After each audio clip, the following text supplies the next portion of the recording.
World economy at risk as conflict drains oil inventories, warn global bodies. This story came out like 2 days before the next story, which I'm about to cover, where Iran, U.S. Negotiations have crumbled. Iran is threatening to fully close the Strait of Hormuz, further impacting global oil reserves and all that kind of stuff. So this is before this even happens. So this is only the what you're about to hear in this article can only be worse and exaggerated now. The heads of four major global economic institutions warned on Friday that the war in the Middle East is posing growing risks inside the world economy, with disruptions to oil shipments through the Strait of Hormuz driving down global inventories and threatening energy security ahead of peak summer demand.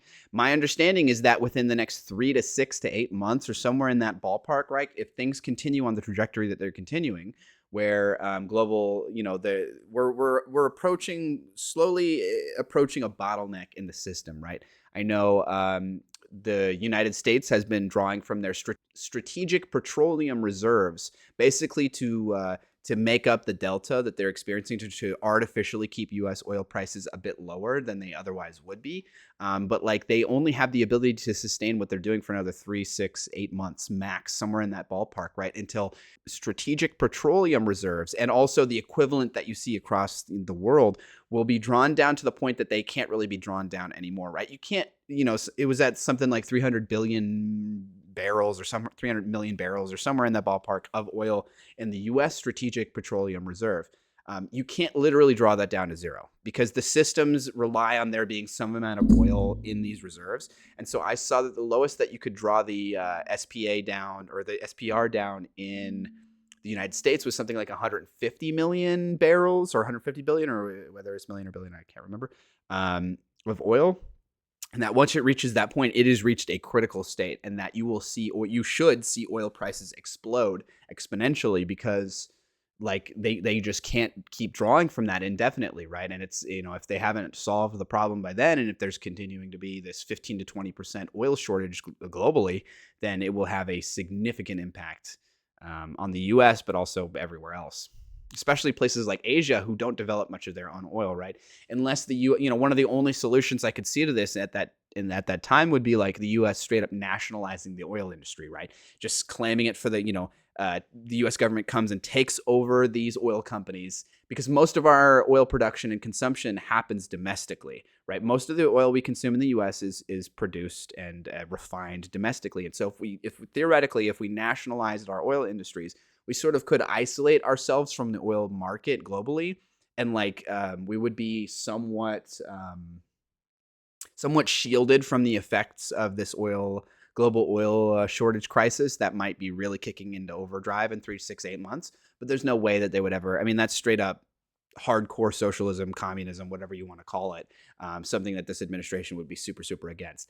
I'm not saying this because I'm a hardcore socialist or communist or something, but I think the idea of nationalizing something like the oil industry does make a lot of sense, because if those resources like oil under the ground are like the property of the country, you'd think that the people of the country should be the ones that benefit, right? The citizenry should be the ones that benefit of it. And you see this in a place like Alaska, right? I'm pretty sure Alaskan citizens get a dividend check from oil production from the state every month or every year or something like that, right? I like the idea of doing something like that, where in most of the rest of the United States, where oil production is, oil is being sucked out of the ground and refined, it's not, U.S. citizens aren't getting some sort of dividend check. They aren't getting their cut of the resources being extracted from their country. It is the owners of these private companies. It's the executives. It's the people who have these sweetheart deals, or have maybe non-sweetheart deals. The people who have developed these deals with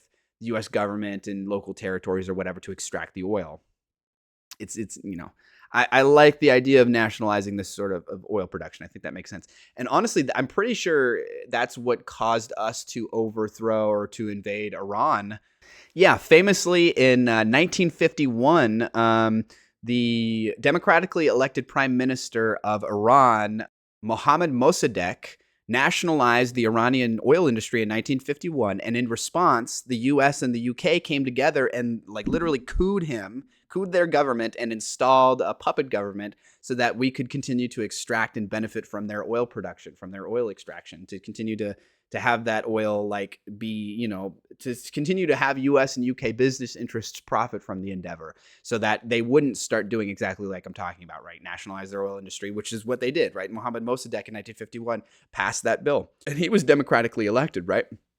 If you look at Iran in like the 1950s and prior, right, they were much more secular than they are now. And that can be surprising to some people because, like, if you look at the history of most countries, the further back you look, the more religiously conservative they tend to get. But it's sort of the opposite dynamic in Iran, right? Our overthrowing of the democratically elected prime minister, Mohammad Mossadegh, in 1951, is one of the major things that prompted Islamic fundamentalism to really start to grow in popularity and get to the point where it is now, where you literally have, in like a place like Afghanistan, you literally have the Taliban running the country, which is like insane, or in the case of Iran, right, where both these countries are run by like they are theocracies. They are run by insane religious fundamentalists that believe in like hardcore Sharia law and all that kind of stuff, right? Which would not have been the case in the 1950s or the early 1950s and 1940s, things like that. There was more of a penchant for secularism back then, but our involvement seems to have dissuaded them from that sort of thing.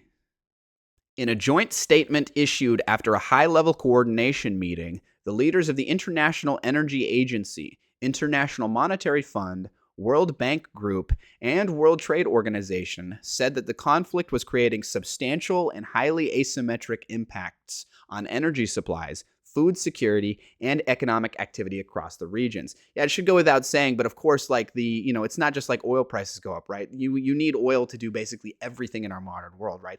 Any products you buy in the grocery store, any products you buy in any store, if you want something shipped from Amazon to your door, basically all businesses out there, service businesses, a plumber or whatever, all these businesses need oil. They need gasoline to drive their cars, diesel to ship things in 18-wheelers, right? So this has, oil is such a fundamental, necessary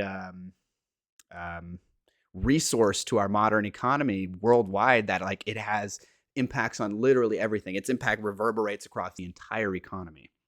And because oil is such an inelastic good, right? Its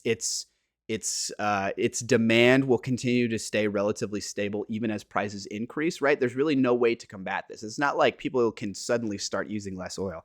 It's not like people can suddenly start choosing to not drive to work or not, ship products to the grocery store in an 18-wheeler using a diesel truck, right? That's really the only option. And so it just, there's really no way to deal with it, right? You have to eat that reverberation, and that reverberation is necessarily what defines inflation, right? Inflation is the changing of price over time. It is specifically the increasing of prices over time. And so if your cost of doing business increases, right, if your cost of shipping things increases, then they're of course going to have to raise the cost of the goods to make up for that delta, to continue to keep their profit levels stable, right? They can't, I'm sure some businesses are able to eat a little bit of that, but they would only be able to, they're only willing to do that on the short term. And to the extent that they are, it's just, it creates inflation. It very literally creates inflation all across the economy. And yes, they're correct. It creates substantial and highly asymmetric impacts because that's how this sort of a supply chain shock works, right? Not every good is going to be impacted equally. And so eventually in the long term, in economic theory, in the long term, everything will be impacted equally. But in the short term, you will see certain things spike much more in price than others because of how much they are reliant on oil and shipping costs, on all those kinds of things, etc. The meeting was part of a coordination group established in April to align the institution's response to the economic, trade, and energy consequences of the war. While the global economy has so far demonstrated resilience, the organization, my understanding, the reason why it's demonstrated resilience so far is because of the U.S. drawing on strategic petroleum reserves and other countries doing very similar type things that they're drawing on contingency plans for this kind of thing to happen. But those contingency plans can only last so long, and that in 3, 6, 8 months, there could be serious problems ahead. The organizations said the burden of the conflict was falling disproportionately on vulnerable economies through higher fuel and fertilizer costs, increased uncertainty, and mounting pressure on jobs and livelihoods.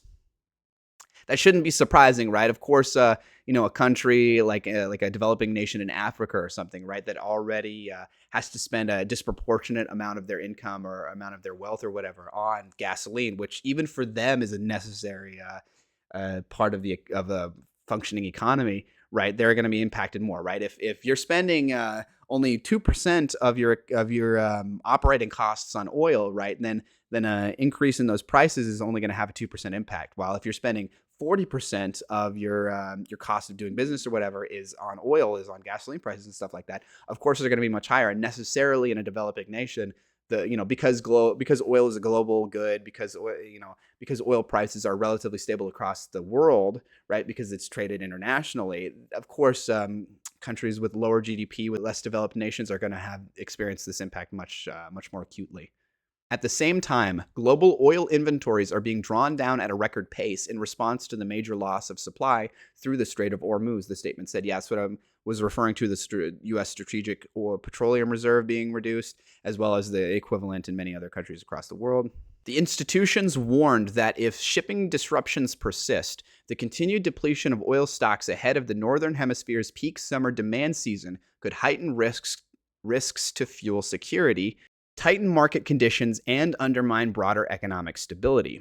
The Strait of Hormuz, a critical maritime choke point linking Gulf oil producers to global markets, handles roughly a fifth of the world's oil consumption and is vital for energy exports from major producers in the Middle East. Yeah, that's why the closing of the Strait of Hormuz, like that was experienced for a little while now, and it looks like, based on the next story I'm going to cover, is going to continue for a while. Reduces oil production by something like 15 to 20%, which is huge. I know like some small percentage of the oil production is able to be diverted around the Strait of Hormuz to take maybe a more circuitous route to wherever it was intending to go to be refined or be sold or whatever. But like only a small portion of it is able to do that. And like anything that otherwise was going to go through the Strait of Hormuz likely isn't going to be able to be shipped at all if it can't go through there.